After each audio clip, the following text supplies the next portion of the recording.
हरे कृष्णा। स्वागत है आपका जीवन अमृत चैनल पर। यह है वह पवित्र स्थान जहाँ भक्ति का प्रवाह कभी रुकता नहीं, जहाँ हर कथा, हर आरती और हर व्रत हमें ईश्वर से जोड़ता है। यहाँ हम सुनते हैं देवी देवताओं की महिमा, पवित्र व्रत कथाएं और आध्यात्मिक ज्ञान के अमृत शब्द। आइए भक्ति के इस सागर में डूब जाएं और पाएं आस्था, शांति और सकारात्मक ऊर्जा का अनमोल संगम। जीवन अमृत चैनल, भक्ति का हर पल। आप सभी श्रोतागणों पर भगवान भोलेनाथ की कृपा सदैव बनी रहे। आइए आज के अध्याय को आरंभ करने से पूर्व सर्वप्रथम जानते हैं कि आज का पंचांग क्या है। आज दिनांक है 8 फरवरी, दिन है रविवार और आज है फाल्गुन मास के कृष्ण पक्ष की सप्तमी तिथि, जो कि आज सुबह 2:55 से शुरू होगी और कल सुबह 5:01 पर समाप्त होगी। और आज ब्रह्म मुहूर्त सुबह 5:30 से 6:18 तक रहेगा। सूर्योदय होगा सुबह 7:07 पर और सूर्यास्त होगा सायं 6:14 पर। आज के दिन अशुभ मुहूर्त में राहु काल का समय 4:30 बजे से 6 बजे तक रहेगा और आज पूरा दिन गंध योग रहने वाला है और आज सुबह 2:55 से ही भद्रा काल भी लगेगा और भद्रा काल की समाप्ति आज दोपहर 3:54 पर होगी। साथ ही आज भद्रा का वास पाताल लोक में रहेगा, जो कि पृथ्वी लोक पर अशुभ नहीं होगी। इसलिए इस पल के दौरान भी आप पूजा पाठ संबंधी अन्य कार्य कर सकते हैं। आइए सर्वप्रथम हम सुनेंगे सीता नित्य नेम की कथा। उसके पश्चात हम फाल्गुन मास महात्म कथा का अध्याय 7 रसपान करेंगे। साथ ही हम सुनेंगे नारायण कवच और समापन शिव चालीसा और आरती के साथ करेंगे। यह कहानी सीता माता कहती थी और श्री राम इसे सुना करते थे। एक दिन प्रभु श्री राम भगवान को किसी काम के लिए बाहर जाना पड़ गया, तो सीता माता कहने लगी कि भगवान, मेरा तो 12 वर्ष का नित्य नेम है, अर्थात नित्य नियम है। अब आप बाहर जाएंगे तो मैं अपनी कहानी किसे सुनाऊंगी। श्री राम ने कहा कि तुम कुएं की पाल पर जाकर बैठ जाना और वहां जो औरतें पानी भरने आएंगी उन्हें अपनी कहानी सुना देना। सीता माता कुएं की पाल पर जाकर बैठ जाती है। एक स्त्री आई, उसने रेशम की जरी की साड़ी पहन रखी थी और सोने का घड़ा ले रखा था। सीता माता उसे देख के कहती है कि बहन, मेरा 12 वर्ष का नित्यनेम सुन लो। पर वह स्त्री बोली कि मैं तुम्हारा नित्यनेम सुनूंगी तो मुझे घर जाने में देर हो जाएगी और मेरी साथ फिर मुझसे लड़ाई करेगी। उसने कहानी नहीं सुनी और चली गई। उसकी रेशम की जरी साड़ी फट गई, सोने का घड़ा मिट्टी में बदल गया। सास ने पूछा, तो ये क्या है और किस दोस्त को अपने सिर लेकर आई है? बहू ने कहा कि मैं कुएं पर एक औरत बैठी थी, उसने कहानी सुनने के लिए कहा लेकिन मैंने सुनी नहीं, जिसका फल यह मिला। बहू की बात सुनकर अगले दिन वही साड़ी और घड़ा लेकर सास कुएं की पाल पर गई। सास को वही माता सीता बैठी मिली तो माता सीता ने कहा कि बहन, मेरी कहानी सुन लीजिए। सास बोली, तू एक बार छोड़, मैं तो 4 बार कहानी सुनूंगी। राम आए लक्ष्मण आए, देश के पुजारी आए, नित नेम का नेम लाए, आओ राम बैठो राम, तपी रसोई जियो राम, माखन मिश्री खाओ राम, दूध बताशा पियो राम, सुत के पल का मोठो राम, साल दुसाला पोठो राम, साल दुसाला पोठ ओढ़ो राम, जब बोलूं जब राम ही राम, राम समारे सबके काम, खाली घर भंडार भरेंगे, सबका बेड़ा पार करेंगे। श्री राम जय जय राम। सास बोली, बहन, कहानी तो बहुत अच्छी लगी। कहानी सुनकर सास घर चली गई और उसकी साड़ी फिर से रेशम की जरी बन गई, मिट्टी का घड़ा फिर से सोने के घड़े में बदल गया। बहू कहने लगी, सासू माँ, आपने ये सब कैसे किया? सास ने कहा कि बहू, तू दोष लगा के आई थी और मैं अब दोष उतार कर आई हूँ। बहू ने फिर पूछा कि वह कुएं वाली स्त्री कौन है? सास बोली कि वे माता सीता थी। वे पुराने से नया कर देती हैं, खाली घर में भंडार भर देती हैं। वह लक्ष्मी जी का वास घर में कर देती हैं। आदमी की जो भी इच्छा हो उसे पूरा कर देती हैं। बहू बोली कि ऐसी कहानी मुझे भी सुना दो। सास बोली कि ठीक है, तुम भी सुनो और सास ने कहानी आरंभ की। राम आए लक्ष्मण आए, देश के पुजारी आए, नित नेम का नेम लाए, आओ राम बैठो राम, तपी रसोई जियो राम, माखन मिश्री खाओ राम, दूध बताशा पियो राम, सूत के पलका मोठो राम, साल दुशाला पोठो राम, साल दुसाला ओढ़ो राम, जब बोलूं जब राम ही राम, राम सवारे सबके काम, खाली घर भंडार भरेंगे, सबका बेड़ा पार करेंगे, श्री राम जय जय राम। कहानी सुनकर बहू बोली कि कहानी तो बहुत अच्छी है। सास ने कहा कि ठीक है, इस कहानी को हम रोज कहा करेंगे। अब सास बहू रोज सवेरे उठती, नहाती धोती और पूजा करने के बाद नितनेम की सीता की कहानी कहती। एक दिन उनके यहाँ एक पड़ोस की औरत आई और बोली कि बहन जरा सी आँच देना। तो वह बोली कि आज तो हमने अभी तक जलाई ही नहीं। पड़ोसन ने कहा तुम सुबह 4 बजे से उठकर क्या कर रही हो?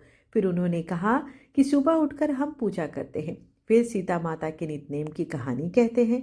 पड़ोसन ने उनकी बात सुनकर फिर कहा सीता माता की कहानी कहने से तुम्हें क्या मिला? वे बोली कि इनकी कहानी कहने से घर में भंडार भर जाते हैं, सारे काम सिद्ध हो जाते हैं, मन की समस्त इच्छा पूरी होती है। पड़ोसन कहती है कि बहन ऐसी कहानी तो मुझे भी सुना दो। फिर वह बोली ठीक है, तुम भी यही कहानी सुन लो। राम आए लक्ष्मण आए, देश के पुजारी आए, नीत नेम का नेम लाए, आओ राम बैठो राम, तपी रसोई जियो राम, माखन मिश्री खाओ राम, दूध बताशा पियो राम, सूत के पलका मोठो राम, साल दुसाला पोठो राम, शाल दुसाला ओढ़ो राम, जब बोलूं जब राम ही राम, राम सवारे सबके काम, खाली घर भंडार भरेंगे, सबका बेड़ा पार करेंगे, श्री राम जय जय राम। सारी कहानी सुनने के बाद पड़ोसन कहने लगी बहन कहानी तो बहुत ही अच्छी लगी। अब वह पड़ोसन भी नितनेम सीता माता की कहानी कहने लगी। कहानी कहने से सीता माता ने पड़ोसन के भी भंडार भर दिए। अब तो पूरे मोहल्ले में नितनेम की कथा चल पड़ी। हर किसी की मनोकामना पूर्ण होने लगी। हे सीता माता, जैसे आपने उनके भंडार भरे वैसे ही आप हमारे भी भंडार भरना, कहानी सुनने वाले के भी और कहानी कहने वाले के भी। एक बार की बात है कि नैमिषारण्य तीर्थ में एकत्रित सौनक आदि ऋषियों में सौनक जी ने श्री सूत जी से कहा समस्त धर्मज्ञों में श्रेष्ठ और संपूर्ण शास्त्रों के ज्ञाता हे सूत जी महाराज, सभी धर्मों से रहित भयंकर कलयुग आने पर मनुष्य दुष्कर्म में प्रवृत्त होकर सभी धर्मों का त्याग कर देते हैं। उनकी आयु बहुत कम होती है। उनकी प्राण शक्ति, बल पराक्रम, तपस्या और कर्म अनुसार यह सब कुछ क्षीण हो जाते हैं। वे सब अधर्म परायण और वेद शास्त्र से दूर हो जाते हैं। तीर्थ यात्रा, तपस्या, दान और भगवान विष्णु की भक्ति का उनमें अभाव सा हो जाता है। ऐसे शूद्र मनुष्यों का थोड़े ही प्रयास से किस प्रकार उद्धार हो सकता है, इस बारे में भी हमें बताइए। तब श्री सूत जी बोले महाभाग सौनक जी, तुम्हें साधुवाद है। तुम सदैव दूसरों के हित में तत्पर रहते हो। भगवान विष्णु की भक्ति में आसक्त होने के कारण तुम्हारे मन का मैल धुल गया है। संसार में साधु पुरुषों का संग बड़ा दुर्लभ है। वह देहाभिमानी अजीत आत्मा पुरुषों की संचित पाप राशि को हर लेता है और अधिक पुण्य के कारण उन्हें उत्तम गति भी प्रदान करता है। तीनों लोकों के मनुष्य के लिए सत्संग सबसे दुर्लभ है। वह कर्म पाश से पीड़ित मनुष्यों की आंतरिक बंधन आदि को दूर करता है। बहुत कम बोलने वाले और एकमात्र भगवान का भजन करने वाले लोगों को उच्च पद प्रदान करता है। जन्म मृत्यु के चक्र से थके हुए मनुष्यों को चीर विश्राम की प्राप्ति कराने का कारण होता है। हे सौनक जी, यही प्रश्न पूर्व काल में परम सुंदर कैलाश पर्वत के शिखर पर श्रोता ऋषियों ने के समान सत्पुरुषों का कल्याण करने के लिए स्वामी कार्तिकेय जी ने भगवान शंकर से पूछा था। तब श्री महादेव जी ने कहा कि हे सन्नन, परमार्थ के पथ पर चलने वाले पुरुषों को वैकुंठ धाम का निवास प्रदान करने वाले बहुत से तीर्थ और क्षेत्र हैं। कोई कामना के अनुसार फल देते हैं, कोई मोक्ष प्रदान करने वाले हैं। गंगा, गोदावरी, नर्मदा, ताप्ती, यमुना, क्षिप्रा, पूर्णमयी, गौतमी, कौशिकी, चंद्रभागा, सरयू, सतद्रु, पयनी, गंडकी, सिंधु और सरस्वती, ये सब पवित्र नदियां हैं और बार बार सेवन करने पर भोग और मोक्ष प्रदान करने वाली हैं। अयोध्या, द्वारका, काशी, मथुरा, अवंती, कुरुक्षेत्र, रामतीर्थ, कांची, पुष्कर क्षेत्र, पुरुषोत्तम क्षेत्र, वराह क्षेत्र और बद्री नामक महापूर्णिमाएं क्षेत्र जो सब मनोरथों की साधक है। ये सभी उत्तम तीर्थ माने गए हैं। मुक्ति के साधना अयोध्यापुरी का विधि पूर्वक दर्शन करके मनुष्य सभी पापों से मुक्त होकर भगवान विष्णु के धाम को जाता है। तरह तरह से भगवान विष्णु की सेवा पूर्वक पूजन, नृत्य और कीर्तन करने वाले पुरुष घर त्याग कर श्री हरि का चिंतन करने से घर के प्रति आसक्ति और मृत्यु के पराक्रम पर विजय पा सकते हैं। द्वारका में साक्षात भगवान श्री हरि विराजमान हैं। वे अपने निवास मंदिर को कभी नहीं छोड़ते थे। हे कार्तिकेय, गोमती में स्नान करके भगवान श्री कृष्ण के मुखारविंद का दर्शन करने से बिना ज्ञान के ही मनुष्य की मुक्ति हो जाती है। असी और वरुणा के बीच में 5 कोस तक वाराणसी क्षेत्र है। वहाँ मणिकर्णिका, ज्ञानवापी, विष्णुपाद दोदक और पंचनंद कुंड अर्थात पंचगंगा में स्नान करके मनुष्य पुनः माता के स्तनों का दूध नहीं पीता। यहाँ पर आपने ज्ञानवापी शब्द सुना। क्या आपने कभी हाल फिलहाल में इस शब्द को सुना था? अगर हाँ, तो आपको पता होगा कि ज्ञानवापी इन दिनों काफी चर्चे में है। ज्ञानवापी मस्जिद वाराणसी में स्थित मस्जिद है। यह मस्जिद काशी विश्वनाथ मंदिर से बिल्कुल सटी हुई है। इसी चीज को लेकर विवाद है। कहा जाता है कि काशी विश्वनाथ के मूल मंदिर को तोड़कर बनाई गई, जो आप मस्जिद की पश्चिमी दीवार पर देख सकते हैं। ज्ञानवापी असल में पुराने मंदिर परिसर में स्थित कुएं का नाम था। यह कुआं ज्ञानवापी मस्जिद के परिसर के भीतर काशी विश्वनाथ मंदिर से सटा हुआ है। पुराणों के अनुसार ज्ञानवापी की उत्पत्ति तब हुई थी जब धरती पर गंगा नहीं थी और इंसान पानी के लिए बूंद बूंद तरसता था। तब भगवान शिव ने स्वयं अपने अभिषेक के लिए त्रिशूल चलाकर जल निकाला था। यहीं पर भगवान शिव ने माता पार्वती को ज्ञान भी दिया था, इसलिए इसका नाम ज्ञानवापी पड़ा और वहां से जल निकालकर इसे ज्ञानवापी कुंड कहा गया। ज्ञानवापी का उल्लेख हिंदू धर्म के पुराणों में भी मिलता है, लेकिन आज यह मस्जिद के कारण विवादों में है। काशी विश्वनाथ से जुड़ी कई कथाएं प्रचलित है, जिसमें से मैं इसे एक सीरीज के तौर पे अपलोड करने वाली हूँ, जिसमें से एक वीडियो तो मैंने अपलोड कर दी है जिसमें इंट्रोडक्शन है, और जिन जिन वीडियोस के ऊपर आपको देखना है, जिस जिस जगह के बारे में जानना है, आप मुझे कमेंट बॉक्स में ज़रूर बताएं। और हाँ, मेरी तरह आप लोगों में से कौन है जो वाराणसी से हैं, इसे भी जरूर बताएं। अब हम आगे की कथा में बढ़ते हैं। तब महादेव जी कार्तिकेय जी से कहते हैं कि यह जो पंचगंगा में स्नान करके मनुष्य पुनः माता के स्तनों का दूध नहीं पीता है, किसी प्रसंग से भी काशी में विश्वनाथ जी का दर्शन करके मनुष्य को जन्म मृत्यु रहित मुक्ति प्राप्त हो जाती है। कार्तिकेय तपस्या और उपवास में लगा हुआ मनुष्य मथुरापुरी में जन्म स्थान पर जाकर सभी पापों से मुक्त हो जाता है। विश्राम तीर्थ में विधि पूर्वक स्नान करके तिल सहित जल से तर्पण करे तो मनुष्य अपने पितरों का नरक से उद्धार करके खुद भी विष्णु लोक को जाता है। अवंतीपुरी में विशाख मास आने पर मनुष्य क्षिप्रा नदी के जल में विधि पूर्वक स्नान करके कोटि तीर्थ में गोता लगाते हैं और श्रेष्ठ ब्राह्मणों को भोजन कराकर महाकालेश्वर शिव जी का दर्शन करें तो सभी पापों से मुक्ति हो जाती है। कुरुक्षेत्र और राम तीर्थ में सूर्य ग्रहण के अवसर पर यथाशक्ति स्वर्ण दान करने से मनुष्य मोक्ष का भागी होता है। हरि क्षेत्र में पादोदक तीर्थ के जल में स्नान करके श्री हरि का दर्शन करने से पुरुष सभी पापों से मुक्त होकर भगवान विष्णु के साथ आनंद भोगता है। विष्णु कांची में साक्षात भगवान विष्णु और शिव कांची में साक्षात भगवान शिव निवास करते हैं। दोनों में कोई भी भेद न होने के कारण दोनों की भक्ति से मुक्ति हाथ में आ जाती है। भगवान विष्णु का बद्री नामक क्षेत्र तीनों लोकों में अत्यंत दुर्लभ है। उसके स्मरण मात्र से महापातकी मनुष्य भी तत्काल पाप रहित होकर मृत्यु के बाद मोक्ष के भागी हो जाते हैं। स्वर्ग, पृथ्वी और रसातल में बहुत सारे तीर्थ हैं, परंतु बद्री तीर्थ के समान दूसरा कोई तीर्थ न हुआ है और न होगा। कार्तिकेय तप, योग और समाधि से तथा संपूर्ण तीर्थों से स्नान करने से जो फल मिलता है वही बद्री क्षेत्र की भली भांति दर्शन करने मात्र से ही मिल जाता है। तब स्कंद भगवान ने पूछा कि हे प्रभु, यह क्षेत्र कैसे उत्पन्न हुआ? किन लोगों ने इसका सेवन अर्थात दर्शन किया और इस क्षेत्र के अधिपति कौन है? यह सब बातें भी मुझे विस्तार पूर्वक बताएं। तब भगवान शिव कहते हैं कि कार्तिकेय, यह बद्री क्षेत्र अनादि सिद्ध है। जैसे वेद भगवान के शरीर है उसी प्रकार यह भी है और इस क्षेत्र के अधिपति साक्षात भगवान नारायण हैं।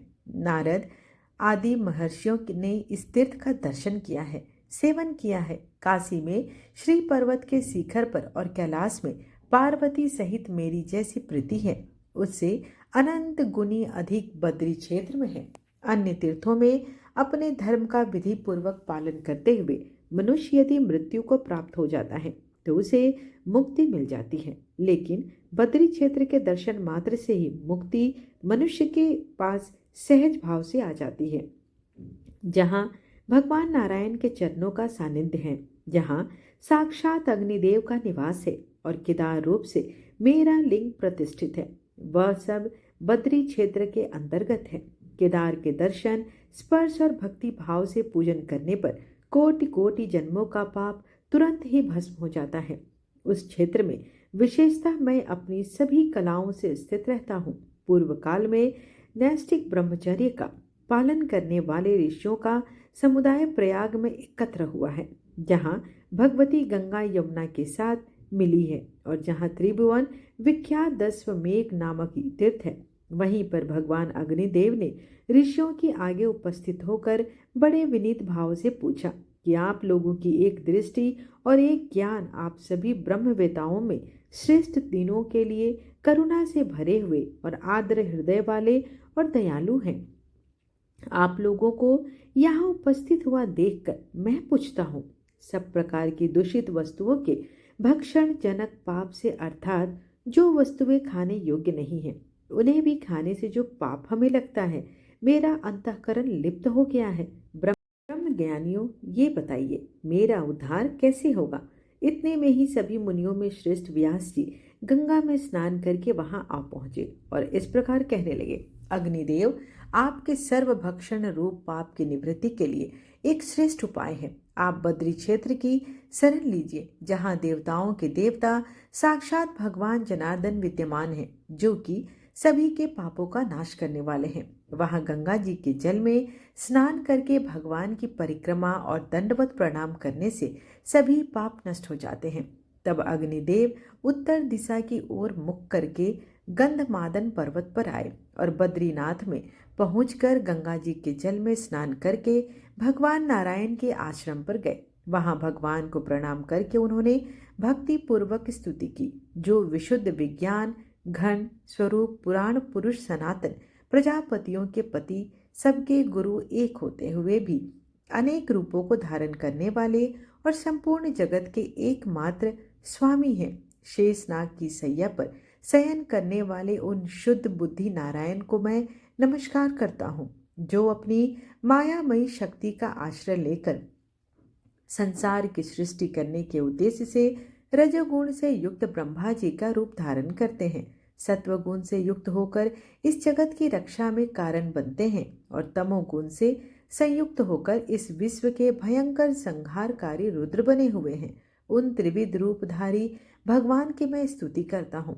इस प्रकार स्तुति किए जाने पर सर्व अंतर्यामी भगवान नारायण प्रसन्न होकर पवित्रता की इच्छा रखने वाले अग्निदेव से बड़ी मधुर वाणी में बोले, हे अनग, तुम्हारा कल्याण हो। तुम कोई वर मांगो, मैं तुम्हें वर देने के लिए ही आया हूँ और तुम्हारी इस स्तुति और विनय से बहुत प्रसन्न हूँ। तब अग्निदेव बोले कि प्रभु, मैं जिस उद्देश्य से आया हूँ वह सब आपको पता है, फिर भी कहता हूँ और इस रूप में आप जगदीश्वर की आज्ञा का पालन भी करता हूँ। प्रभु, मुझे तो सर्वभक्षी होना पड़ता है, किंतु मेरे इस दोष का निवारण कैसे होगा, यह सोचकर मुझे अत्यंत भय हो रहा है। तब भगवान नारायण कहने लगे, इस क्षेत्र का दर्शन करने मात्र से किसी भी प्राणी का कोई भी पाप शेष नहीं रह जाता। मेरी कृपा से तुम में भी कभी पाप का संपर्क ही नहीं होगा। तब से लेकर सभी दोषों से रहित भूतात्मा अग्निदेव यहाँ पर अपनी कला से विराजमान है, जो प्रातःकाल उठकर पवित्र भाव से इस प्रसंग को सुनता है और सुनाता है, वह निश्चय ही अग्नि तीर्थ में स्नान करने का फल प्राप्त करता है। यह था फाल्गुन मास महात्म कथा का कवच। श्री नारायण कवच। भगवान श्री हरि गरुड़ जी की पीठ पर अपने चरण कमल रखे हुए हैं। अणिमा आदि आठों सिद्धियां उनकी सेवा कर रही हैं और 8 हाथों में शंख चक्र ढाल तलवार गदा बाण धनुष और पाश अर्थात फंदा धारण किए हुए हैं। वे ही ओमकार स्वरूप प्रभु सब प्रकार से सब ओर से मेरी रक्षा करे। मत्स्य मूर्ति भगवान जल के भीतर जल तंतुओं से और वरुण के पास से मेरी रक्षा करे। माया से ब्रह्मचारी रूप धारण करने वाले वामन भगवान स्थल पर और विश्व रूप श्री त्रिविक्रम भगवान आकाश में मेरी रक्षा करे। जिनके घोर अट्टहास करने पर सब दिशाएं गूंज उठी थी और दैत्य पत्नियों के गर्भ गिर गए थे। वे दैत्य युद्ध पतियों के शत्रु भगवान नृसिंह किले जंगल रणभूमि आदि विकट स्थानों में मेरी रक्षा करे। अपनी दाढ़ पर पृथ्वी को उठा लेने वाले यज्ञ मूर्ति वाराह भगवान मार्ग में राम जी पर्वतों के शिखरों पर और लक्ष्मण जी के सहित भरत के बड़े भाई भगवान रामचंद्र प्रवास के समय मेरी रक्षा करे। भगवान नारायण मारण मोहन आदि भयंकर अभिचार और सब प्रकार के प्रमाद से मेरी रक्षा करे। ऋषि श्रेष्ठ नरक गर्भ से योगेश्वर भगवान दत्तात्रेय योग के विघ्नों से और त्रिगुण रूप भगवान कपिल कर्म बंधन से मेरी रक्षा करे। परम ऋषि संत कुमार कामदेव से गिर भगवान मार्ग में चलते समय देव मूर्तियों को नमस्कार आदि ना करने के अपराध से और देव ऋषि नारद सेवा अपराधों से और भगवान कश्यप सब प्रकार के नरकों से मेरी रक्षा करे।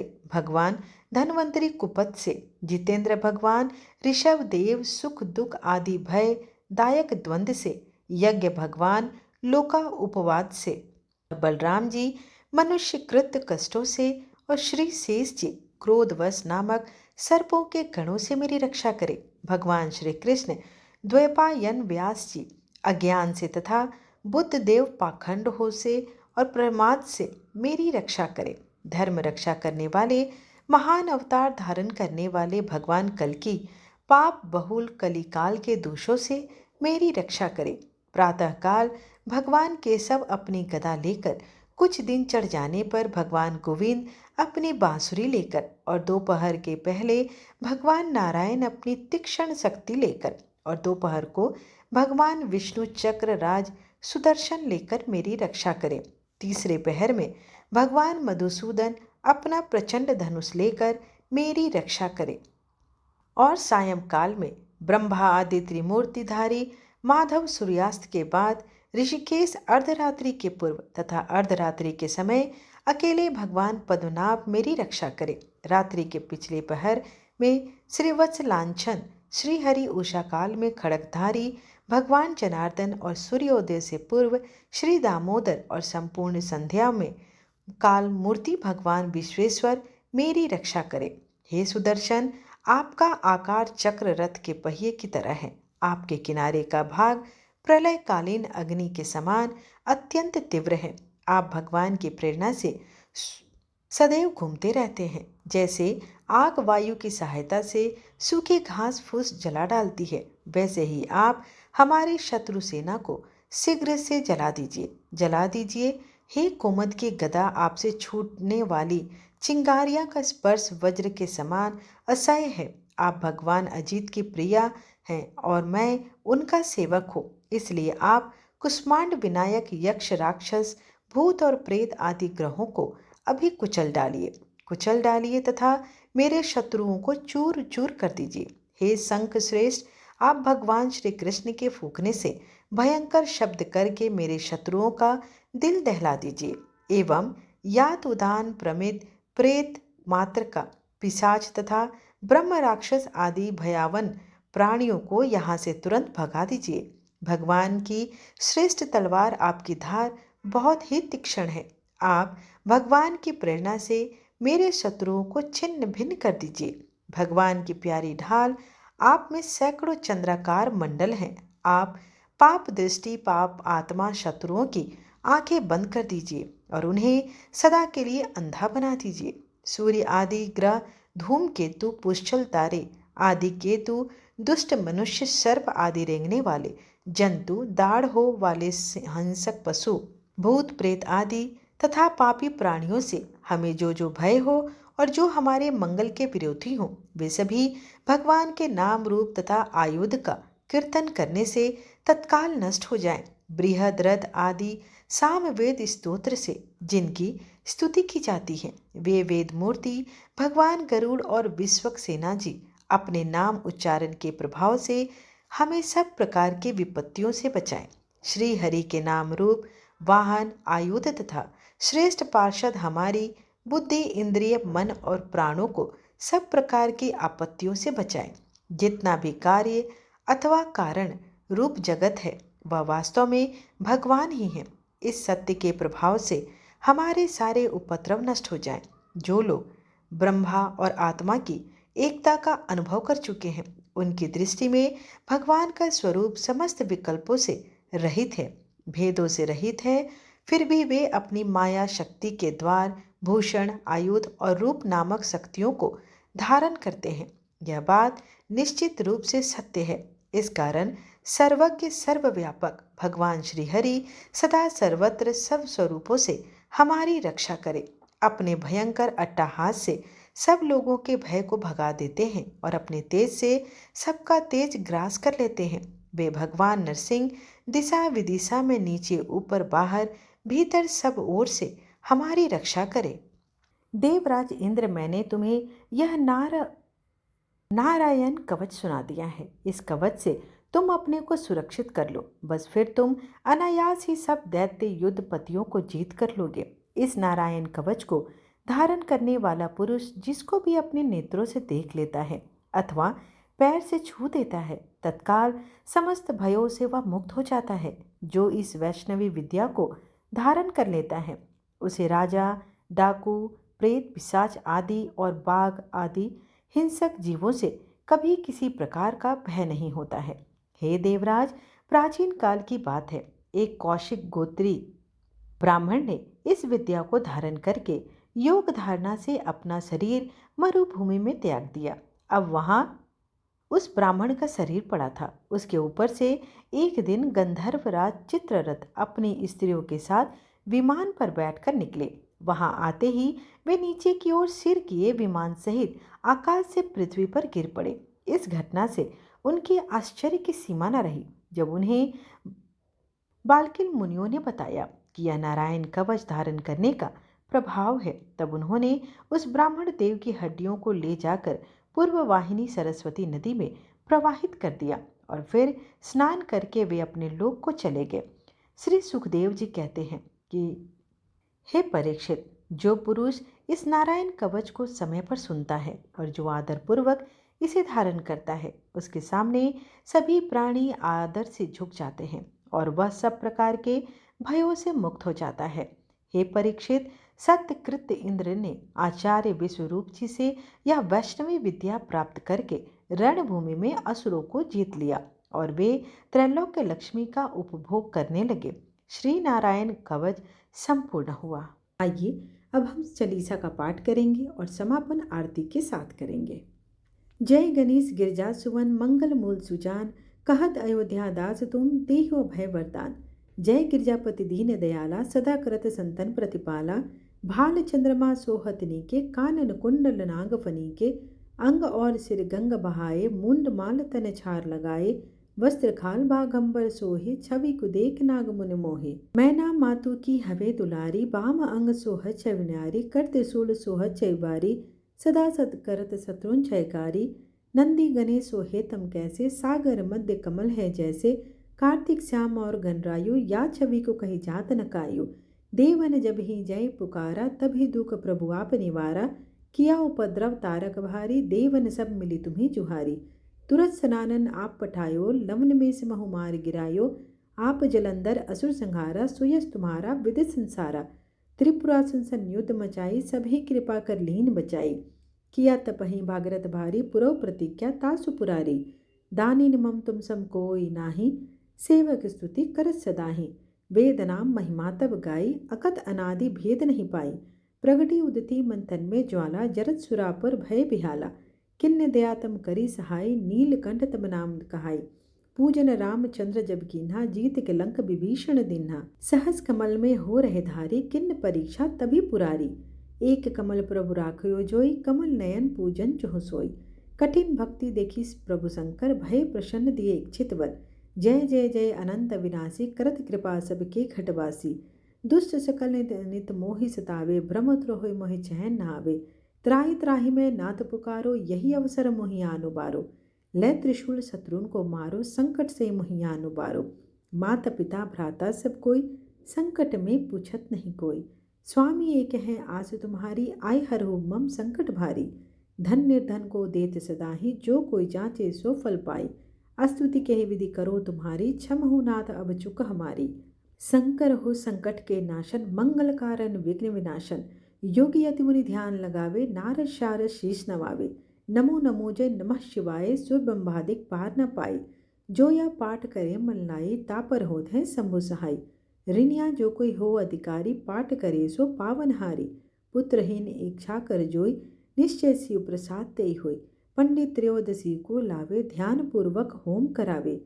त्रयोदशी व्रत करे हमेशा, ताके तन नहीं रहे कलेसा। धूप दीप नैवेद्य चढ़ावे, शंकर सम्मुख पाठ न सुनावे। जन्म जन्म के पाप नसावे, अंत धाम शिवपुर में पावे। कहे अयोध्या दास आस तुम्हारी, जान सकल दुख हरो हमारी। नित्य नेम कर प्रातहि, पाठ करो 40। तुम मेरी मनोकामना, पूर्ण करो जगदीश। मंगसर छठी है मंत्र तु, संवत 64 जान। स्थिति चली सासी वही, पूर्ण कीन कल्याण। जय शिव ओंकारा, ओम जय शिव ओंकारा। ब्रह्मा विष्णु सदा शिव, अर्धांगी धारा। ओम जय शिव ओंकारा। एकानन चतुरानन, पंचानन राजे। हंसासन गरुड़ासन, वृषवाहन साजे। ओम जय शिव ओंकारा। दो भुज चार चतुर भुज, 10 भुज अति सोहे। त्रिगुण रूप निरखते, त्रिभुवन जन मोहे।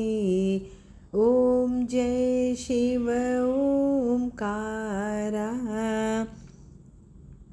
अक्षमाल वनमाला, मुंडमाला धारी। चिंदन मृगमद सोहे, भाले शशिधारी। ओम जय शिव ओंकारा। श्वेतांबर पीतांबर, बाघंबर अंगे। सनकादिक गरुड़ादिक, भूतादिक संगे।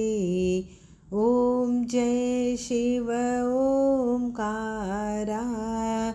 कर के मध्य कमंडलु, चक्र त्रिशूल धारी। सुखकारी दुखकारी, जग पालनकारी। ओम जय शिव ओंकारा।